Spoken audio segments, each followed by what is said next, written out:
Assalamualaikum warahmatullahi wabarakatuh. Teman-teman, welcome to ISCAS, Islamic Study Club Podcast.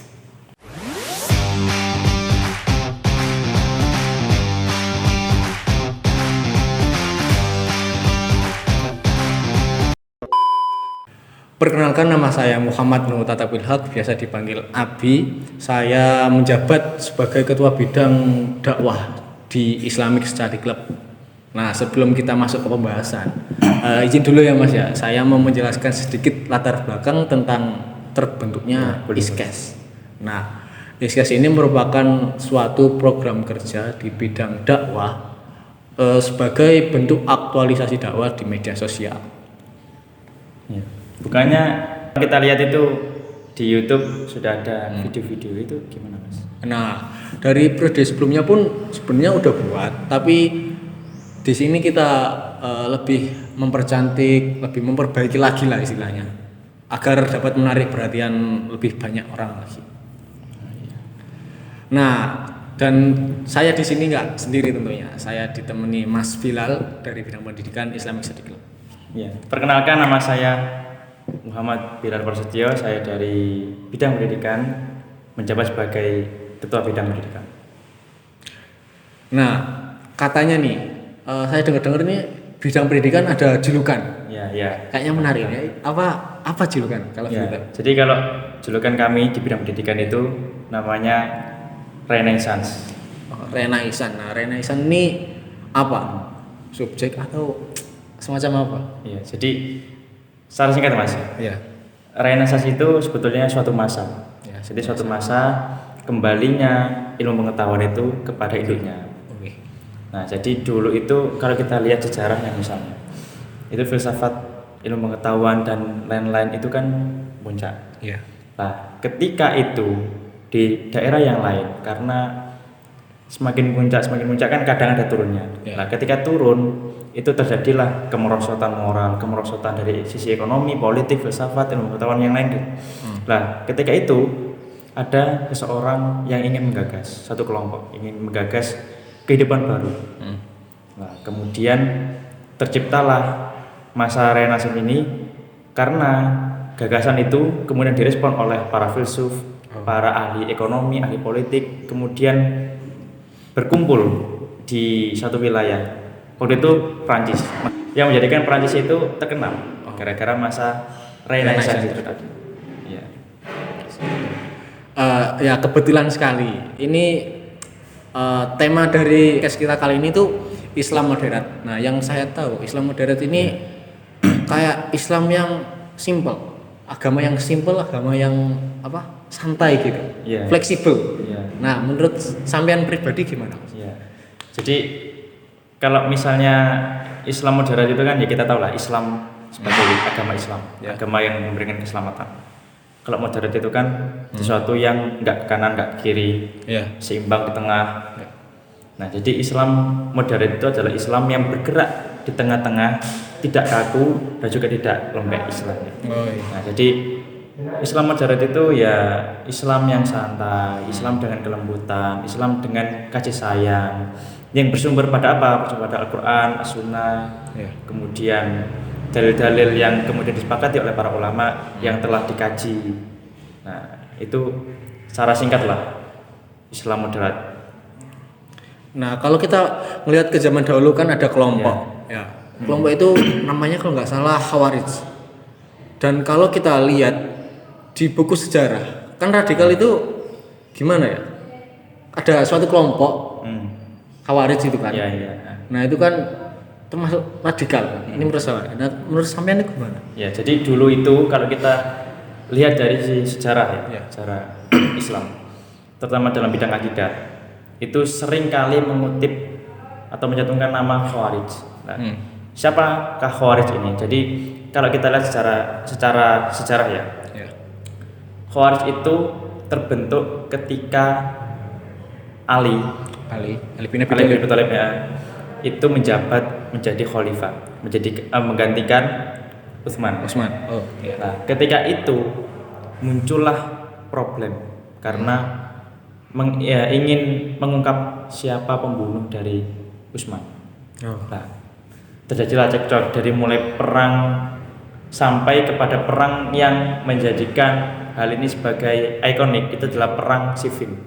Perang Nah, perang Siffin itu adalah perang antara tim Ali dengan tim Muawiyah. Ya, itu sampai berapa orang yang terbunuh itu. Lah, Muawiyah ini mau kalah sebetulnya. Kemudian menancapkan Al-Quran sebagai tanda damai. Oke lah, diterima sama Ali. Kemudian setelah berunding, kemudian mereka menemukan jalan keluar, yaitu sama-sama turun dari jabatan. Ali waktu itu menjabat jadi khalifah, pemimpin negara, pemimpin umat Islam. Kemudian Muawiyah itu sebagai gubernur waktu itu. Oke lah, sama-sama turun. Mereka turun pertama dari segi Ali. Ali itu diwakili. Wakilnya kemudian menyampaikan, juru bicaranya lah kalau sekarang. Jubirnya bicara kalau oke, sekarang Ali turun. Oke lah, turun. Secara itu sah turun. Kemudian harusnya Muawiyah juga turun dari gubernur. Terus gimana? Dia malah naikkan diri sebagai berarti dia yang merekomendasikan dirinya sendiri. Jadi khalifah. Jadi ini agak plot twist sebetulnya ya. Oh iya. Harusnya turun malah jadi khalifah. Nah, kemudian peristiwa itu, peristiwa turun naik pengkhianatan dan lain-lain itu namanya tahkim. Ya, pentahkiman tuh. Ya. Jadi kemudian orang Khawarij itu adalah orang yang keluar dari jajanan Ali. Nah, jajaran Ali itu keluar ada dua macam, yaitu Khawarij dan juga Syiah. Syiah itu yang membela Ali. Awalnya Khawarij itu cuma membenci Ali pada awalnya, karena percocokan itu. Kemudian Khawarij itu juga membenci Muawiyah tadi. Ya. Kemudian lama kelamaan Khawarij ini justru membenci seluruh orang yang terlibat dalam peristiwa tahkim tadi, peristiwa perdebatan politik tadi. Bahkan sampai memvonis ini kafir, harus dibunuh. Bahkan kalau ada seorang muslim yang tahu bahwa si A ini atau si fulan ini terlibat dalam tahkim atau menjadi kafir statusnya, kemudian dia tidak membunuh saudara sendiri atau temannya, maka dia juga divonis kafir dan harus dibunuh juga. Bukan hanya yang terlibat dalam peristiwa tahkim, kemudian sekian lama itu semakin meluas. Bukan hanya tahkim, namun juga orang yang berbuat dosa besar. Jadi orang yang tahkim dosa besar, orang misalnya nggak sholat, mencuri, itu harus dibunuh dan divonis kafir dan masuk neraka. Nah, itu keradikalannya dari kelompok Khawarij ini. Gitu ya. Terus kalau kita lihat di zaman dahulu kan ada Khawarij itu tadi kan. Nah, ada cerita lain nggak soal Islam moderat? Mungkin di buku atau di mana gitu? Jadi kalau kita misalnya baca di salah satu buku namanya Tuhan Ada di Hatimu misalnya, di situ tercantum cerita dari Jalaluddin Rumi. Jalaluddin Rumi. Jalaluddin Rumi itu membuat cerita. Pada waktu itu ada seorang ayah. Dia itu kepala keluarga dari keluarga yang Kristen. Suatu ketika dia itu ingin menemui seorang muazin. Nah, kemudian itu dia menemui bukan seorang muazin tapi temannya. Dia itu seperti kesenangan si ayah tadi. Kesenangan pengen banget mencari si muazin tadi. Bertemulah sama temannya si muazin, ditanya, "Bapak mau kemana?" Saya mau nyari yang muazin ini. Terus si temannya ini mikir, kok bisa dari orang Kristen ini mau menemui si muazin? Padahal kalau kita lihat latar belakangnya muazin ini, jadi dulu itu ada suatu masjid. Suatu masjid itu diazani oleh orang yang enak waktu itu. Lah, entah gimana saya nggak tahu. Orang yang azan biasanya itu nggak ada, kemudian diganti sama orang lain. Lah, orang lain ini suaranya nggak enak, marahlah orang-orang yang di sana. Setelah itu ingin menurunkan orang tadi, menurunkan muazin yang enak tadi untuk jangan azan lah kira-kira. Lah, kalau sebelum penurunan itu tadi, itu ada peristiwa ketika masih ada orang yang azan tadi yang enak maksud saya, yang enak itu membuat seorang putri anak dari ayah yang kafir tadi, ayah tersebut tadi. yang Kristen tadi, itu dia pengen masuk Islam. Terus gak jadi masuk Islam gara-gara Adzan tersebut. adzan yang gak enak tadi. Iya. Jadi awalnya mau masuk Islam gara-gara ada muadzin yang enak. Kemudian gak jadi masuk Islam karena muadzinnya gak enak tadi. Oke. Keganti. Nah, si muadzin yang gak enak itu gak mau dia turun, gak mau azan. Jadi tetap mau azan. Nah, makanya itu menjadikan seorang ayah tadi itu ingin memberikan hadiah, ingin berterima kasih karena gagal menjadikan anaknya tadi seorang muslimah. Ya, jadi awalnya pengen muslim, anaknya sudah belajar Al-Quran, sudah belajar Islam, sudah mengetahui ketuhanan yang sebenarnya.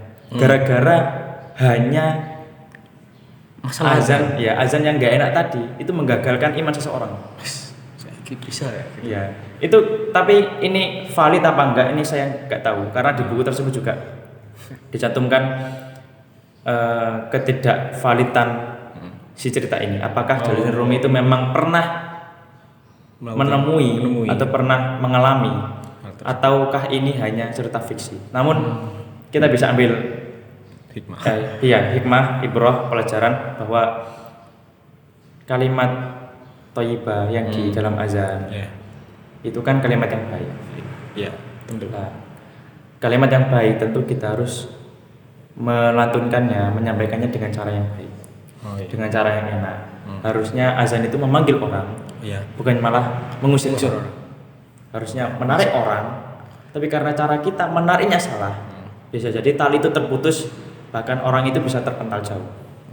Nah, jadi itu salah satu cerita yang ada di buku. Selain cerita-cerita sejarah itu tadi. Nah, gini Mas, dari dua contoh tersebut kan udah terhitung dari zaman dahulu ya. Nah, kalau kita lihat permasalahan dari zaman sekarang ini tentang ada polemik toa dari Kemenak beberapa tahun lalu, sekitar mungkin 2019 atau berapa itu? Yang sempat geger di masyarakat. Nah, itu gimana pendapat sampean? Itu kan sudah viral banget. Sampai terdapat poster Kemenak itu gini, penghinaan dari Kemenak. Nah, kalau misalnya kita ambillah dari sudut pandang yang lain. Karena sudut pandang biasanya kan azan itu baik gini-gini, kenapa kok harus dilarang toa gini dan segala macam. Saya itu meriset langsung dari Kemenaknya. Keterangan Kemenak itu bilang gini, sebetulnya kami, kata Kemenak, tidak melarang azan itu dilantunkan atau menggunakan toa, tidak dilarang. Azan itu tetap boleh. Namun kegiatan atau aktivitas yang di dalam masjid, misalnya pengajian itu lebih baik jangan ditoakan. Toa luar maksudnya. Kalau toa dalam boleh lah. Karena toa luar itu hanya berlaku untuk azan toh. Jadi janganlah sampai karena kita semangat kita beragama sampai kita itu tidak punya empati terhadap orang lain misalnya. Mungkin ada tetangga kita yang sakit butuh ketenangan gara-gara kita terlalu semangat dalam beragama sampai kita melupakan saudara kita misalnya yang sedang sakit yang butuh ketenangan. Nah, coba misalnya kita cari di dalam sudut pandang lain misalnya. Kalau di satu masyarakat itu 99,9% misalnya muslim, kemudian ada segelintir orang, satu rumah misalnya itu non muslim, terus gara-gara giroh kita atau semangat kita dalam beragama itu tinggi, orang tersebut terganggu. Harusnya dia oke lah, hidup rukun tenang biasa aja, di samping kanan kiri depan belakang masih baik. Terus kalau dia terganggu, bisa nggak dia itu ngomong kalau saya itu terganggu, hak saya itu mesti dipenuhi, hak untuk tenang, bisa nggak? Nggak akan bisa. Nggak mungkin lah. Pasti dia takut. Karena apa? Karena pasti akan mencederai rasa semangat masyarakat yang lain kan. Padahal dia juga punya hak. Nah, itulah mungkin yang menjadikan pertimbangan Kemenak dalam merumuskan itu tadi. Jadi gitu. Melindungi hak orang lain. cobalah kita sebagai masyarakat muslim yang baik itu menghormati yang lain. Jangan sampai karena semangat kita dalam beragama itu sampai memunculkan orang lain. Ya benar juga sih. Nah, itu sudut pandang yang lain. Bukan berarti sudut pandang kita itu si paling bener lah. Ya. Ya enggak juga. Pendapat pribadi. Ya. Janganlah kita jadi orang muslim itu yang cepat berespon. Ya.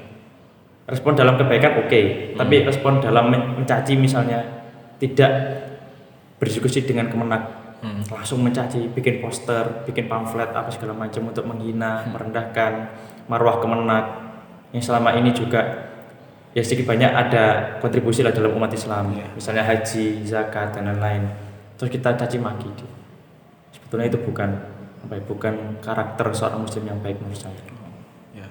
Berarti jadi intinya, jadi kita sebagai seorang muslim bukan hanya menyampaikan kebenaran, namun juga mengerti cara menyampaikan kebenaran tersebut dengan benar sebagai wujud dari Islam yang modern tadi. Gimana? Ya. Begitu. Ya, betul. Ya, thank you Mas. Udah mau join, udah mau bergabung ya, di sama-sama. Saya merasa terhormat ya. Ya, udah mau bergabung di Iskas ya. Semoga tetap berlanjut lainnya. Ya, amin. Dan jangan lupa untuk teman-teman untuk like, komen, dan subscribe. Dan jika kalian punya opini, kalian bisa komen di kolom komentar di bawah. See you in the next video. Wassalamualaikum warahmatullahi wabarakatuh. Bye bye.